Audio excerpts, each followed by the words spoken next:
I'm currently on a mission to watch the first episode, at least the first episode, of shows that I grew up with, and The Storymakers is one that I absolutely adore. And I have really strong memories of this show, so I was really looking forward to watching the first episode. This is an episode called Park. It was released in 2002, and I don't actually remember this one specifically, but there were things in this that brought me back some nostalgia, such as the stories that they were telling.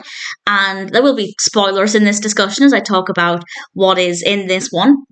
And it is just so wonderful. Everything about this is fabulous, and there are so many things that really appealed to me. This is set in a library after hours, and the episodes are presented by the Wordsworth family. And obviously for me as a child, I doubt I'd heard of Wordsworth. I most certainly wouldn't have understood the references to Milton and Blake and Shelley, and that is something that as an adult I have a really strong appreciation for. This one features Milton Wordsworth, who's played by John-Jules, and we also have Jelly and Jackson, and together they create stories, and they do this by putting in an object into this computer, and I really wanted this computer. In fact, I still do, but I really wanted it as a child. It's a very chunky machine with all kinds of gadgets on it, and it has a slot at the top, and you put an object into the slot, and with the power of imagination, it creates a story based on that object, and the little book comes sliding out, and it's magical, it's magnificent. Absolutely love it.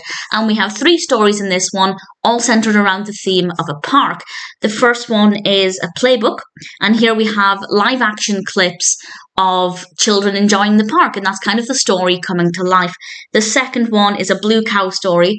Blue cow has lived in my head pretty much for the last 2 decades, and this ignited some really wonderful nostalgia.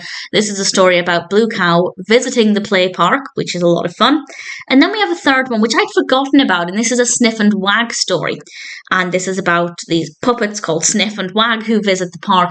And that one, I remembered it once I started watching it, but I didn't really feel that much nostalgia. So I don't know if it didn't feature that frequently, or maybe I didn't particularly like Sniff and Wag when I was growing up.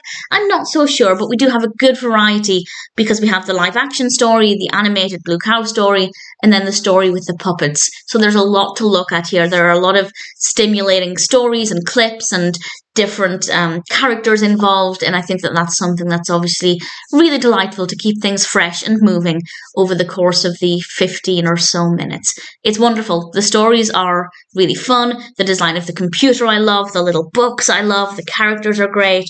And obviously watching it now as an adult, as I said, there are things that wouldn't have meant anything to me as a child. And now, well, I have a tattoo with Byron's name on it, so there are certain things that really appeal to me as an adult that wouldn't have meant anything to me as a child. And I rather enjoyed this. I don't have any specific plans to watch more episodes, but I probably will over time just dip in and out of it and see what memories it ignites, and obviously enjoy things from a different perspective. If you grew up watching The Storymakers, I thoroughly recommend that you check it out. There were a lot of episodes. According to Wikipedia, there were 245 episodes, and that's pretty spectacular. So I definitely can't imagine I'd seen them all. Maybe I had, who knows? But certainly if I watch some more, I will look forward to that. And for now, I'm delighted to have watched Park. If you grew up with The Storymakers, or even if it just sounds like something that would appeal to you, I thoroughly recommend watching it.